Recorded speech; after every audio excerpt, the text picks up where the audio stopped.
இது அனுமதிக்கிறான். எதை இந்த மாதிரி அடிக்கல் நாட்டுறதுக்கு அனுமதிச்சுட்டு அந்த தேர்தல் பிரச்சாரத்தையே அங்க இருந்து ஆரம்பிக்கிறான்.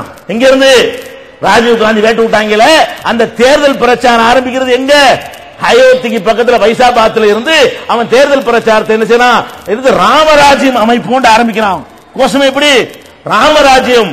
நேரு மதச்சார்பின்மை பேசவாச்சும் செஞ்சாரு. இந்த ராஜீவ் இருக்கிறான இவன் என்ன பண்ணா? இப்படி சொல்றான், ராமராஜ்யம் அமைப்பு அயோத்தியில இருந்து தேர்தல் பிரச்சாரத்தை ஆரம்பிச்ச என்ன அர்த்தம்?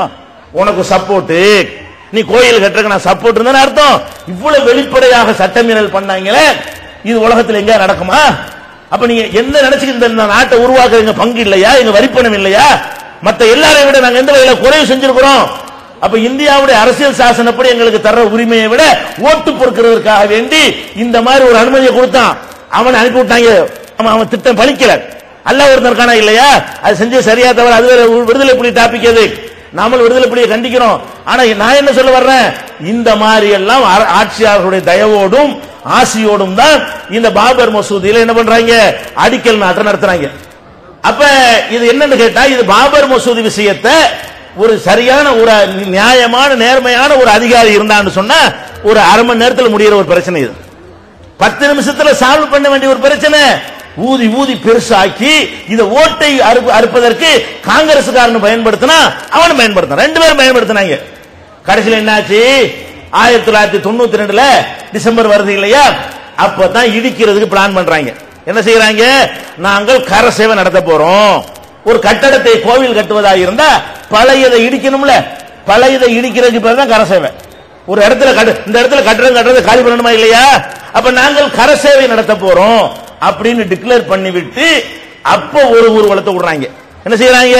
நாடு முழுவதும் ஊர்வலம் விட்டு நாங்கள் கர சேவை நடத்த போறோம். இது சம்பந்தமாக நீதிமன்றம், உச்ச நீதிமன்றம் வரைக்கும் இது கொண்டு போகப்படுகிறது. இந்த மாதிரி கர சேவைங்கிறாங்க, இடிச்சு போட போறாங்க, கோயிலை பள்ளிவாசல் இடிக்கிறதா அவங்களுடைய திட்டம் என்கிற மாதிரி எல்லாம் நீதிமன்றத்தில் முஸ்லிம் அல்லாத நடுநிலையான இந்து மதத்திலே உள்ள மதச்சார்பின்மை நம்பக்கூடிய வழக்கறிஞர்கள் என்ன செய்யறாங்க? அவங்கள ஆர்வத்தோட மனு தாக்கல் செய்யறாங்க. இது அனுமதிக்க கூடாது, நீதிமன்றம் அதுல கை வைக்க கூடாது என்று சொல்லி இருக்கும் பொழுது அந்த இடத்துல இடிக்கிறதுக்காக நீங்க திட்டம் போடுறாங்க. அது அனுமதிக்க கூடாது, தடுத்து நிறுத்த வேண்டும் என்று வழக்கு போடப்படுகிறது. ஆனா அந்த வழக்குக்கு பிறகு தடுத்தானா? இந்த ஊர்வலம் புறப்பட்டாங்க இல்ல, தடுத்தானா? தடுக்கல. என்ன பண்றாங்க? அவங்களுக்கு நோட்டீஸ் அனுப்பி கேட்கப்படும் பொழுது அவங்க சைடுல இருந்து என்ன சொல்றாங்கன்னா, நாங்க பஜனை பாடுவோம், கரசேவனை இடிக்கிறது இல்ல, சும்மா சொல்றோம், பஜனை பாடுவோம், ராமரை வழிபடுவோம், கும்பிட்டு போயிட்டே இருப்போம் அப்படின்னு சொல்லி நீதிமன்றத்தில் உத்தரப்பிரதேச அரசாங்கம் பிஜேபி கையில் இருக்கு இல்லையா, அவனுடைய கல்யாண் சிங்கை வைத்து நீதிமன்றத்தில் தப்பான தகவலை கொடுக்குறாங்க. ஆனா அவன் என்ன செய்யறான்? நீதிமன்றத்தில் சொல்லிட்டு இருக்கும் போதே அவன் என்ன செய்யறான்? வெளியில சங் பரிவாரம் சொல்லுது, இல்ல பஜனை பாட நாங்க போகல, நாங்கள் கடப்பாறையால் தான் கரசேவை செய்வோம், மண்வெட்டியால் தான் கரசேவை செய்வோம், தவிர பஜனை பாட போகல. 2 டயலாக். கோர்ட்ல முதலமைச்சரா இருக்கான் கல்யாண் சிங், அவன் இடிக்கத்தான் போறோம்னு சொன்னா தடுக்கிற கடமையாயிரும், பொய்யா சொல்லணும். அதுக்காக இவன் என்ன சொல்றான்? அரசாங்கத்தில இருந்து அவங்க பூஜை செய்ய போறாங்க, மந்திரம் ஓத போறாங்க, வேற ஒண்ணும் செய்ய மாட்டாங்க, அவரை கலைஞ்சிருவாங்க அப்படின்னு சொல்லி அரசாங்கத்தில் சொல்றான். ஆனா போறானே அவன் சொல்றான், இல்ல நாங்க கடப்பாறையில் எடுத்துட்டு போக போறோம், மண்வெட்டியில கொண்டு போக போறோம், இடிக்கிறதுக்கு தான் போறோம்னு சொல்லி ஓபனா டிக்ளேர் பண்றான். அப்ப இந்தியாவில் உள்ள உளவுத்துறைகள் எல்லாம் இதை தகவல் பாஸ் பண்றாங்க. என்ன தகவல்? இவங்க பள்ளிவாசலை இடிப்பதற்காக வேண்டி ஒரு டெம்பிள் அவங்களா கட்டி அது பெரிய தாம்பு கயிறை போட்டு எப்படி இழுக்கிறது, எப்படி ஏறுறது, ஏணி இல்லாம ஒருத்த மேல ஒருத்தன் ஏறி நிப்பாங்க பாத்தீங்களா இல்லையா? அதுக்கெல்லாம் ட்ரைனிங் இல்லாம திரும்பி ஏற முடியாது. ஒருத்த மேல ஒருத்தனை 20 பேரை ஏற்றி விட்டு ஒருத்த மேல ஒருத்தன் ஒருத்த மேல ஒருத்தன் ஒருத்த மேல ஒருத்தன் சொல்லி ஏறுவதற்குரிய அதுக்குரிய ட்ரைனிங் எல்லாம் ஒரு இடத்தில் வைத்து இந்த ராணுவத்தில் மலை ஏறுற பயிற்சி எல்லாம் கொடுப்பாங்க. இந்த ராணுவத்தில் இருந்த துரோகிகளை கொண்டு அவர்களை கொண்டு பயிற்சி அளித்து அதுக்குன்னு ஒரு கூட்டத்தை திட்டமிட்டு உருவாக்குறாங்க. நாங்க பூஜைன்னு பேசிக்கிட்டே இருக்கிறோம், நீ பாட்டுக்கு பூந்து அடிச்சிரு. இவ்வளவும் எங்க போகுது? இந்த நரசிம்மராவ் இருந்தானே, பிரதமரா இருந்தானே, இந்த நாய்க்கு போகிறது. என்ன போகுது? இடிக்க போறாங்க, கன்ஃபார்ம், அதுக்குரிய திட்டத்தோட வர்றாங்க அப்படின்னு வந்த உடனே கோர்ட் என்ன சொல்லுது? உச்ச நீதிமன்றம் தெளிவா நடவடிக்கை உத்தரவு போடுது. அழகான உத்தரவு. அது ஒண்ணுதான் இந்த விஷயத்தில் வழங்கப்பட்ட தீர்ப்புலேயே ஒரு உருப்படியான தீர்ப்பு என்று சொல்வதாக இருந்தால் சுப்ரீம் கோர்ட்டுடைய அந்த தீர்ப்பு தான். அந்த தீர்ப்பு என்ன சொல்கிறது?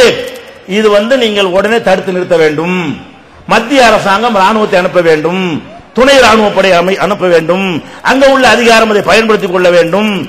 தேவைப்படுமானால் அழகா சொல்லுதுங்க, ஒரு மாநில அரசாங்கத்தை மத்திய அரசாங்கம் கலைச்சான்னு வைங்க, கோர்ட்டு தலையில எப்பவுமே எப்படி நீ கலைச்ச, எப்படி அவசரப்பட்டு கலைச்சேன்னு கேட்பானுவ. 356 விதியை பயன்படுத்தி கலைக்கிறது. இந்த விஷயத்துல கோர்ட்டே சூசகமா கலைடான்னு சொல்லுது. எப்படி சொல்லுது? உச்ச நீதிமன்றத்துக்கு சொல்லுது, அதை தடுக்க முடியாமல் போனால் மத்திய அரசாங்கம் தன் அதிகாரத்தை எந்த வகையிலும் பயன்படுத்தி காப்பாற்ற வேண்டும் சொல்றான். அர்த்தம் வழங்குது அவங்களுக்கு. சுப்ரீம் கோர்ட் தீர்ப்பு சொல்லுது, உடனே டிஸ்மிஸ் பண்ணவன கல்யாண் சிங்க மாநில அரசாங்கம் தான் ஒத்துழைப்பா இருக்கிறான், மத்திய அரசாங்கம் அதுக்கு விட மேம்பட்ட அரசாங்கம் தானே. இவன் நினைச்சா உடனே கல்யாண் சிங் ஆட்சியை பறிச்சு கவர்னர் கையில கொடுத்து இவன் கையில எடுத்துறான். நரசிம்மராவ் அவ்வளவு பெரிய பொசிஷன்ல இருக்கிறான், அவ்வளவு பெரிய அந்தஸ்துல இருக்கிறான், அந்த இடத்துல இருக்கிறான். அரசாங்கம் கோர்ட் வர சிக்னல் பச்சை கொடி காட்டுது. என்ன காட்டுது? படை அனுப்பு, வரட்டு சட்டத்தை மீறி வருவாங்களே ஆனால் விடாத அப்படின்னு சொல்லி சுப்ரீம் கோர்ட் மட்டும் இந்த உத்தரவை போடுகிறது. கலைக்கிறது தேவைப்பட்டால் கல்யாண் சிங் அரசை, ஊபியில பாஜக தலைமையில் இருந்த கல்யாண் சிங் அரசு தான் இந்த இடிக்கிறதுக்கு ஆதரவா இருக்கிறது. அவங்க மாநிலத்தில் அந்த அயோத்தி அமைந்திருக்கிறது. அதனால அவனை காலி பண்ணாதான் இடிக்க முடியும் என்றால் அவனை காலி பண்ணு. இவ்வளவு சிக்னல் கொடுத்த பிறகும் இவன் கல்லூரி மங்க என்ன பண்றான்? நரசிம்மராவ் ஒரு நடவடிக்கை எடுக்கலங்க, ராணுவத்தை அனுப்புறான். என்ன உத்தரவு? ஒரு தொலைவில் நீங்கள் பாதுகாப்பா நின்று கொள்ள வேண்டும். அவங்க உத்தரவு அவ்வளவுதான், தொலைவில் நின்று கொள்ள வேண்டும் அப்படின்னு சொல்லிட்டு உத்தரவு போட்டுறாங்க. இடிக்கக்கூடிய வர்றான், போலீஸ் பார்த்துக்கிட்டு நிக்கிறான், ராணுவம் பார்த்துக்கிட்டு நிக்குது, துணை ராணுவம் பார்த்துக்கிட்டு இருக்கிறது. அதை விட கொடுமை என்னன்னு சொன்னா, இந்த இடிக்கிறாங்க இல்ல அந்த படம் அன்றைக்கு எல்லா பேப்பர்லயும் வருது, அன்னைக்கு மாலை பத்திரிகைகள்ல வருது. இந்த இடிக்கிறதுல காவியை போட்டுக்கிட்டு போலீஸ்காரனு ராணுவம் நிக்கிறாங்க. காப்பாற்ற போனவன் அப்ப இவன் எந்த மாதிரி காப்பாற்ற போயிருக்கான விளங்குதா? யூனிஃபார்ம் டியூட்டிக்கு போனவன் அவன் போலீஸ்காரன் போலீஸ் யூனிஃபார்மோட நின்று இடிக்கிறான், ராணுவத்தில் உள்ளவன் ராணுவ யூனிஃபார்மோட என்ன செய்யறான்? இடிக்கிற காட்சியெல்லாம் பார்க்கிறோம். இவ்வளவு பெரிய சட்டவிரோதமான காரியம் நடக்கிறது.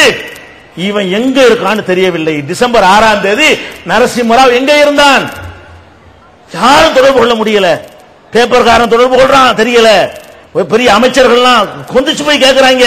சவான்ல இருந்து பெரிய பெரிய அருண் நேர்ல இருந்து பெரிய பெரிய தலைவர்கள் அவனை கான்டாக்ட் பண்றாங்க. எங்க இருக்காருன்னு தெரியல. ஏன்? அவன் இடிக்கிறதுக்கு பிளான் பண்ணி கொடுத்துடாம. நரசிம்மராவுடைய திட்ட பிரகாரம் தான் எல்லாம் நடந்ததுனாலதான் நீதிமன்றம் இவ்வளவு தெளிவாக பச்சை கொடி காட்டிய பிறகும் அவன் பார்த்துக்கிட்டே இருந்தான். இடிக்கிறாங்க. இடிக்கிறது எப்ப? காலையில் இடிக்க ஆரம்பிக்கிறாங்களா? கல்யாண் சிங் விளங்கிட்டான். என்ன விளங்கிட்டான்? நம்ம இடிச்சிட்டோம், இடிச்சவங்களை தடுக்கல, இதுக்கு பிறகு பதவியில இருந்தோம்னு சொன்னா டிஸ்மிஸ் பண்ணிடுவாங்க, நீதிமன்றமே டிஸ்மிஸ் பண்ணி விடும் தெரிஞ்ச உடனே சாயந்தரம் 5 மணிக்கு முக்காவாசி இடிச்சு காவாசி இடிக்காமையும் இருக்கிறத அந்த ஒரு டைம்ல ராஜினாமா பண்றான். யாரு? அவனை பாராட்டணும். ஏன்? அவன் பதவியை விட அந்த மதவெறிக்கு முக்கியத்துவம் கொடுத்தான். பாத்தீங்களா? அப்ப நம்ம பள்ளிவாசல் காக்குறதுக்கு எவ்வளவு பெரிய தியாகம் பண்ணனு. பள்ளிவாசலை இடிக்கிறதுக்காக வேண்டி முதலமைச்சர் பதவி வேணான்னு சொல்லி விட்டுட்டு போன ஒருத்தன். அப்ப நம்ம பள்ளிவாசலை காப்பதற்காக இதெல்லாம் தூக்க நினைச்சுக்கிட்டு இருக்கிறாங்க. நீ எப்படி 49 சிலையை வச்சுட்டு 92 இடிச்சியோ, 43 வருஷம் எடுத்துக்கிட்டியோ, அதுதான் 17 வருஷம் ஆயிருக்குது. நாங்களும் ட்ரெயின் பண்ணுவோம், நாங்களும் தயார்படுத்துவோம், நாங்களும் அதே வருவோம். நாங்க அதுக்கு தான் இந்த சம்பவத்தை உங்களுக்கு சொல்றேன். அப்ப திடீர்னு போயிட முடியாது. அனைத்து முஸ்லிம்களுடைய பிரச்சனையா இது ஆகும், மிக விரைவில் ஆகும். நீ உன்னுடைய ஒட்டுமொத்த ராணுவத்தை கொண்டாந்து நிப்பாட்டி எங்களுக்கு எதிராக நீ பீரங்கியை நிப்பாட்டினாலும் மீறிட்டு போய் செய்வான். அவனுக்கு போட்ட திட்டம்